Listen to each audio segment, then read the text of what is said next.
Yeah, so I'm originally from Harlem. I live in Maine. Like I was telling you earlier, it's been a long week for me. I mean, working hard, the weather is, the snowstorm you had it in DC. It's Yeah, definitely brutal out here in Maine. It's cold as I don't know what. So it's been a long week, man. And when I have an interview with you, actually woke me up. It put some life into me because I was out of it, man. And then digging up my collection for you to show off. It gave me a boost, man, because I was out of it. So it's amazing what collecting will do for you. When you see yeah. your pieces, when you see your items, it just lifted my spirit up. Nah, for real, bro. Like I just was telling you before we start recording, I actually Yep. just had a mishap in my closet looking for this Yep. hat. So now I'm gonna have to spend about 2-3 hours cleaning that up. Yep. Yep. but Yep. but like you just said, it gave me a chance to kind of see all my pieces and all that. Exa- Majority of them. You know what I'm saying? But no, I'm glad. I'm ecstatic that you got on. I'm glad that you Me found the too. time, bro, because we got hit with this snowstorm too, man. It is Yep. brutal out here, bro, for real. Yep. So, but like I said, D man, I really do want to talk to you because I know you collect polo, but I know that's not the only thing you collect, and Yep. that's what I want this podcast to be about. Polo collectors are Exactly. welcome, but I really want to touch base on some other I collecting, got you. I other got things you. in people vaults and stuff like I that. got So you. if you don't mind, just go down the list. Other than polo, what's your I interest? got you. I got you. So I'm all about the nostalgia. I was listening to your interview with Jamela, Pink, aka Pink Polo, and that live that you guys did was so important. It's one of the best interviews I've ever heard in a collecting community. And I noticed something with black collectors, we have to be more personal with our stuff. We can't just be superficial. So there's a story when I notice black collectors talk, whether it's childhood trauma, getting things you never received before. It's more of a story with us. If you listen to other collectors, it's just about money, money, money, hustle, flip, flip, flip. There's no um compassion to what they collect. There's no story behind it. But I tend to notice that we have a story behind our collection. So I'm similar like you in Jamila's background. I'm from Harlem, New York City. I had a young mother. My mother had me at 14. She had my sister at 16. So she had two kids by the time she was 16, a single mother in Harlem, New York City in the 80s. So you from DC. I know you know about the Outpost story and Rich Porter. They older than my mother. So they about a year older than my mother. So my mother grew up in that time. So I was a kid in that. Yeah, Um, so with growing up in that time, there was a lot of stuff that I would want as a kid because she was a single mom. I couldn't get. of course. So there was things that I yearned for, like a Nintendo, a Game Boy, Sega Genesis, all that stuff that I really couldn't get. I would get it sporadically. So I'll give you an example. My grandmother got me a Nintendo when I was 7. By that time, it was kind of played out, but not really. I got it in about 1991. I didn't get another video game system until I was in the 5th grade. So that was a Super Nintendo, and I didn't get another system after that until I was in 11th grade in high school. I got a PlayStation.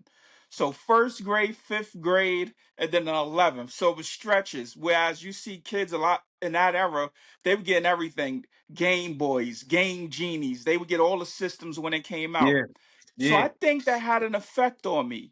So, my family's doing great now, but I always yearn for that. And that stuff makes me happy. So again, now that I'm older, now that I have the money to buy it, I just I buy it and it's therapeutic for me. And that's my story. And it was similar to the story in which you and Pink Polo shared.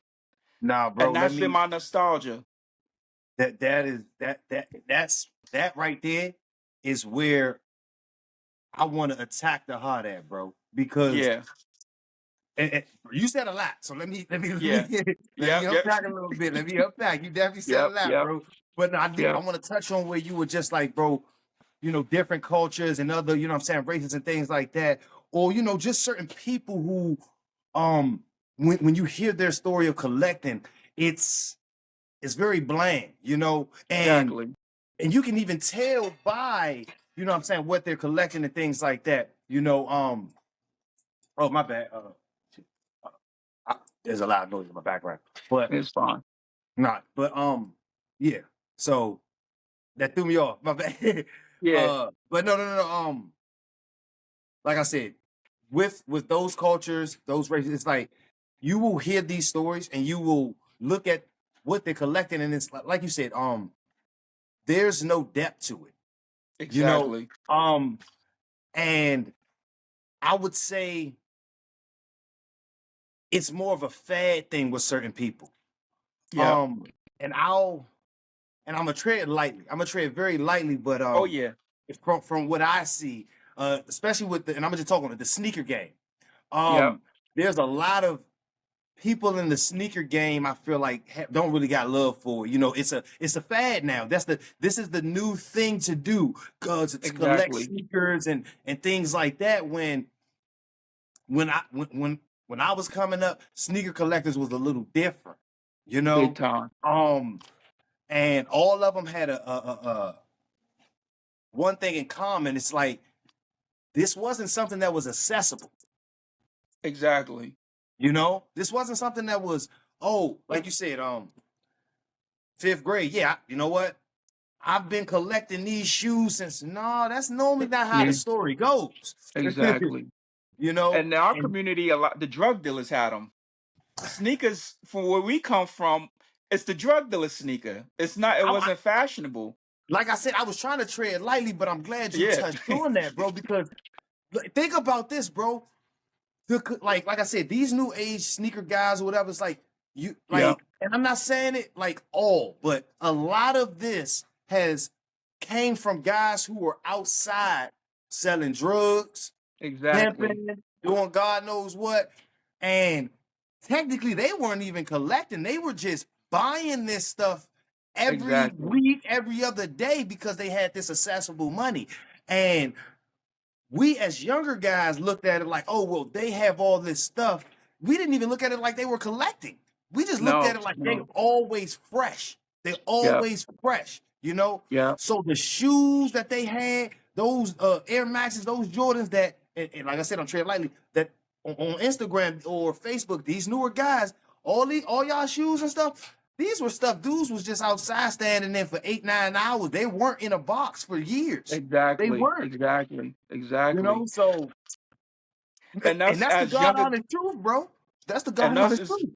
exactly, and us as kids looking at the drug dealers with those sneakers on, we idolize them, and they mean more to us. It's not just a flip. So I have a sneaker collection too, but Seen it. Well, I'm not a most of sneaker head.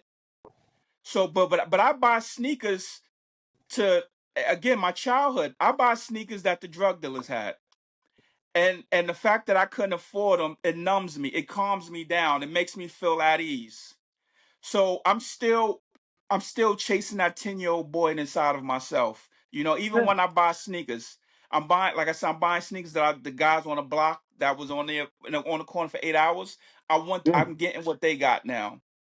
yeah, Even my Coogi sweater that I got on now, I could never afford a Coogi as a kid. Biggie was my favorite rapper.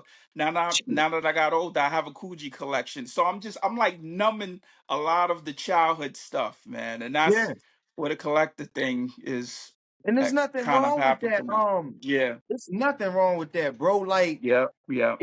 if you look at the other side of the coin again, um, and I'll take it back, just a couple decades. You have um a lot of the young Italian guys who idolize the mobsters. Yep. Do you Yep. think they went out and bought the same thing the mobsters and They stuff was did. wearing? Definitely.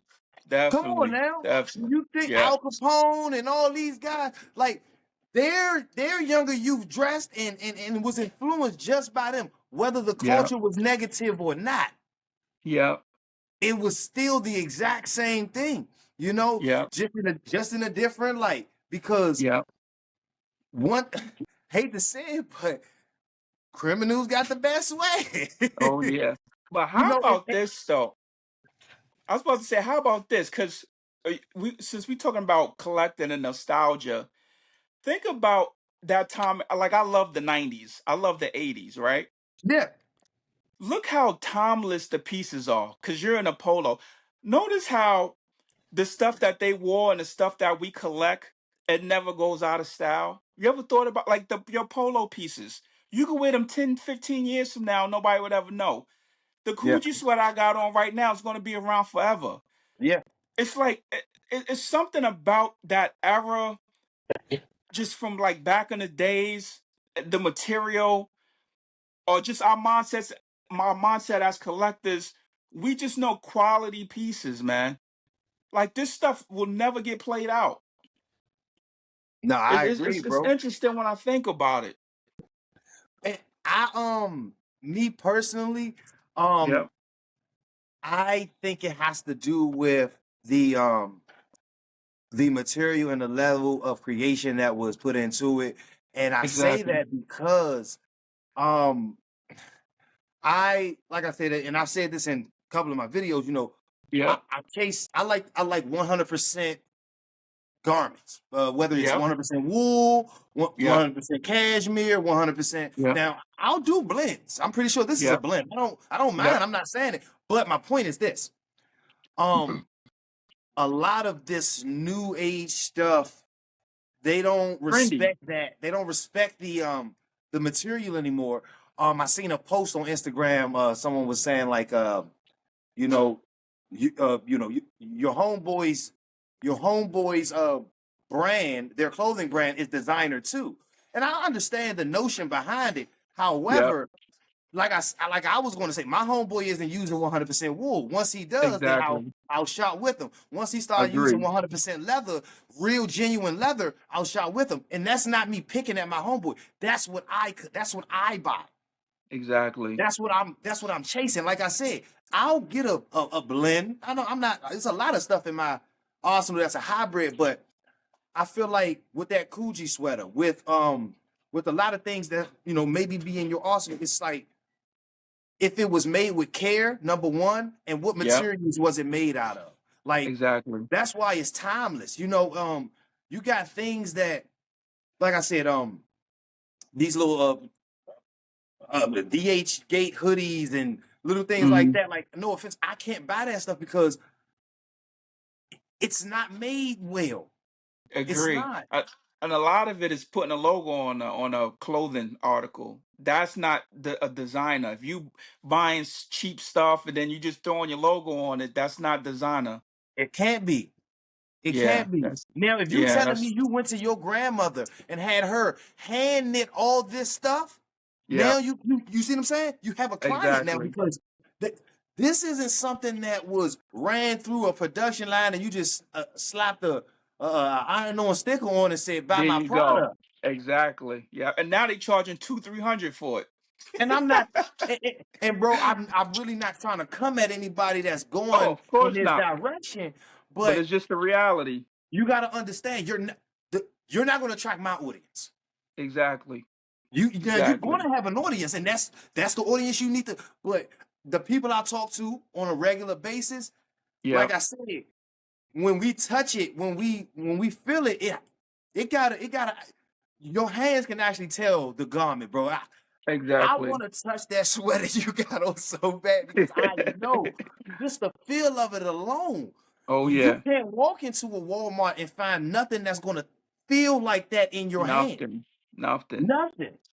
And it speaks for itself. It doesn't scream Coogi on it. You just know it's fly. Like you know the sweater's something. That's another thing I like Well, when it I comes to knew it's designer. Coogi, Yeah, but most but even a definitely, person, even the people who don't know, they yeah, know it's an expensive sweater. It doesn't even scream it. It's just the designs. As a polo head, you already know how we feel about pieces, man. It just yeah, speaks for yeah. itself. I'm not no labels are screaming. You just know it's something. Yeah, and that's a big thing with me. I love a good piece with no label. I Oh love yeah, a good blank piece. Now don't get me wrong, yeah, your logos go yeah. good here That's and there, fine. Yeah, yeah, yeah, yeah, yeah, yeah. but that no logo polo, that's Oh or man. whatever. Whew.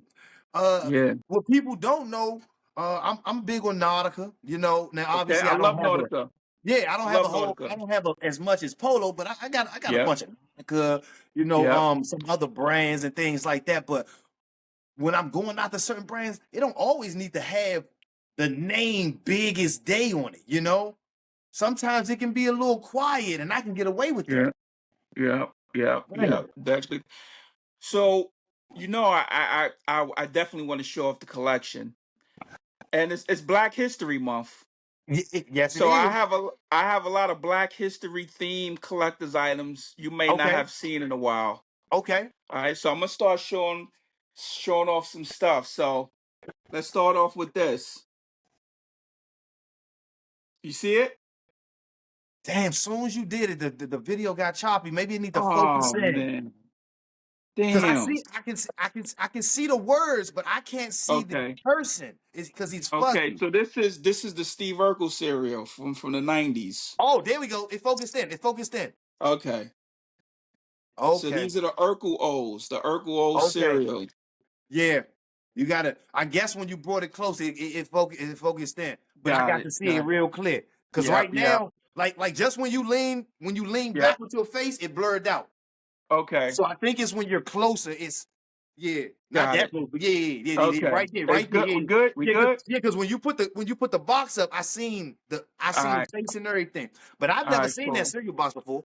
Yeah. So this came out back in the days in the '90s. So Steve Wow, Urkel had his own cereal.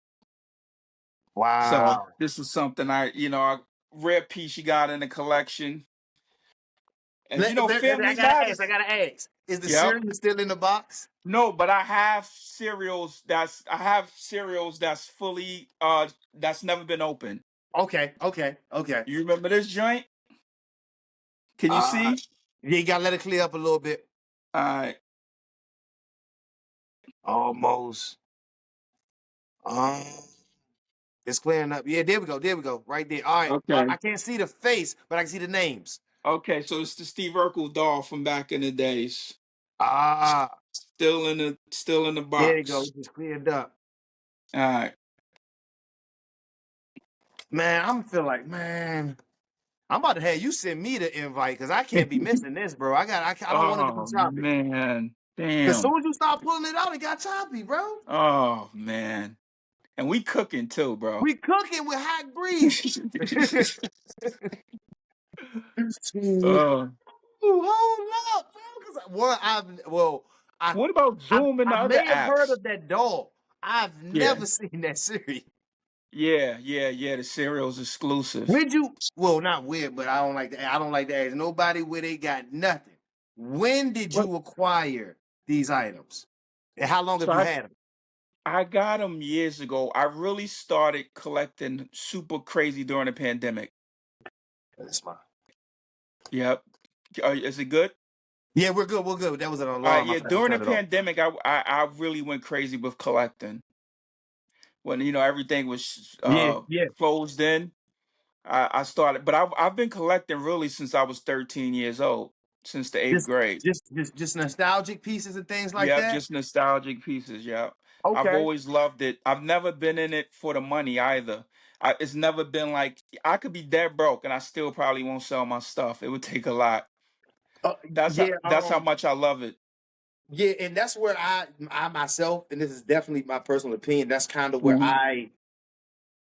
and I don't like to judge, but hey, we all got a judgmental bone. But I do Yep. judge collectors off of that, because I try to be as much of a true collector as possible, and I really do Yep. not. I feel the exact same way about the whole money piece. This is definitely the furthest thing from the money. Um, Hmm.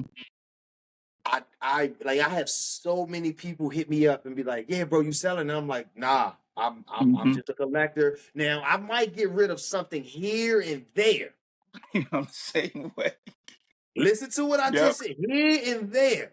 Yep. But and even then, it's like, you know, I feel the same way. because I'm the type of person where and I know I might get a little hate on this, but when I'm on Instagram and I see a lot of guys selling their stuff or whatever, I'm like, I want what you don't want to sell. That's the type of collector I Exactly. am. Because Yep. you're giving away the stuff that you want to give away, you Yep. know? And I'm Yep. and sometimes it's worth the sale. But Yep. most things that I'm looking for, bro, I'm looking for the stuff that most likely you're not trying to sell, and that's why Exactly. you'll never see me in your inbox trying to buy something from you Yeah. because you're not really trying to let it go. Exactly. And I take pride in being a collector that once I buy it from you, you'll never see it again. It's never going to hit the street unless my daughters decide to sell it. I take pride in that. Like I can buy certain things on hold on to it for years Mhm. because I don't really care whether the value goes up and down. Like that's a bragging point to me. Like that's a flex to me. Like I'm the collector. I get it. It's buried. You're done. You won't see it unless my daughters decide to do something with it. Yeah, I want to show another piece, and I hope it comes up clear. It man. probably If it won't. don't, bro, we gonna have to, man. We gonna have to do something, man. I'll Yeah, give because you the I history mean, behind it. So since it's Black History Month, I know it's gonna be hard to see, but you see me holding up an item, right? You probably won't be able to see it, oh but my it's a goodness, bro. you see me holding up an item though, right? Yeah, I do. I do. Okay, It I look know like a it's tough. card. It's a card. It's a Colin Kaepernick rookie card. Ooh. It's a Colin Kaepernick black refractor rookie card. So it's in all black, and this is his rookie card, and it's exclusive. I once sold this card and regretted it. So I had to buy it back. That's how much I regretted selling this card. Now, this is a card. Now, Colin Kaepernick, the narrative is going to change about him 20, 30 years from now. The way he was hated when he took a kneel, he won't be hated. He'll be a hero eventually. And I feel like this card is going to have so much value. But and the fact that it's colored in black because you know he's going to represent the whole Black Lives Matter movement Hmm. just makes this card so significant. And this is one of those pieces where I'm just going to keep it. It Yeah. could be I don't care what the price is. Just the history behind it makes it so significant. Yeah, bro. And just to piggyback on that, bro, Mhm. I don't think I've regretted. Obviously, I've Mhm. regretted letting something go, but I've never had the opportunity to get it back. Yeah. So that's and if anybody's watching, any Yep. real collector knows that's not something that comes along a lot where you can get something back. Because Exactly. there was a bag that I got rid of, Yep. and it wasn't even I was down really bad. It was just, bro, like once you get to a certain level, just like I was talking in the Halo and Paragon video. Yep. Once you get to a certain point, it's not even about the size; it's about the weight. Like Exactly. it's weight. Like bro, when we moved to this condo or whatever, it was like bro, I didn't realize how much this shit weighed. You know what I'm saying? Yeah.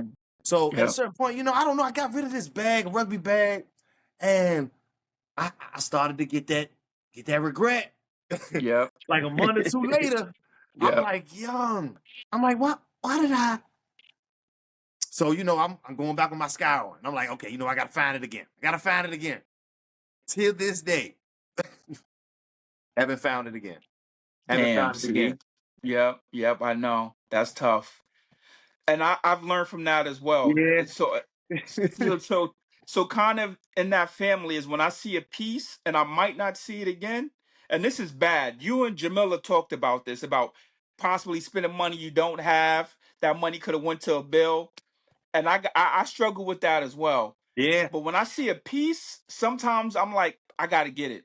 I might not see this again. I was in Target and saw a trench coat. I'm like, I'm gonna get this and I'll worry about it later. And I'm not saying that's good, but that goes in that family of regret of like selling an item and wishing you had it back. And also is seeing a piece and it was in your reach and you didn't get it. That's another one. That's the story of my And I life. was, yeah, yeah. I struggle with that as well. I struggle with when y'all talked about that, that hit home, man. Oh, That hit man, home. man, man. Me and Jamila, one thing I can say, we resonate on so many levels, bro, Yeah. because like like you said, like, man, you seen the video I just posted with It my was peak coat. yeah, it's fire. I wasn't supposed to get that, boss. That was around Christmas time. Yep. Yep. Kids. And we had to make sure because I know everybody doesn't celebrate the holidays and things like that. But Yep. to the ones who do, you understand that you got to spend money. But and I'm not knocking anybody who doesn't. But anyway, I Yep. wasn't supposed to do that at that point in time, but I still did. You know what I'm Yep. saying? And Yep. and once again, it's just because I knew, like I said in the video, no, that colorway, damn, that jacket itself with rugby, I've seen several, regular colors, that black, Yep. navy, even a smoke gray. But that colorway itself, that's not an everyday colorway that you've seen. So I was like, yeah, I gotta grab that. And you Simple. can't just go to the store and get it. No. Because when No. I saw the Pico jacket, I was like, damn, that shit is fly. I want one. But I can't, you can't just find that. I just can't go to the store and get that jacket. So I totally understand. And now those are the things that go in your head like, yo, I gotta get this. I gotta take advantage of it. And while I got you though, D, because you Yep. put out the Steve Urkel items. Yep. I have some because I collect the ebony magazines, the old ebony magazines. Fire. So Yep. right now I'm in the 60s right now. So Yep. I'm still missing 61. I want to say 61. It's a couple. It's a couple. Yep. I want to say Yep. 61, 8, 7, 8, and 9. And I think I got the rest though. Okay. And so I've been collecting those. I think I got a couple from the 50s. But I normally like to get the ones with prominent black figures on them and stuff like Yep. that. I Yep. don't have them near me, and I'm not gonna lie, I don't. Where are they? Half a second. Half a second. Yep.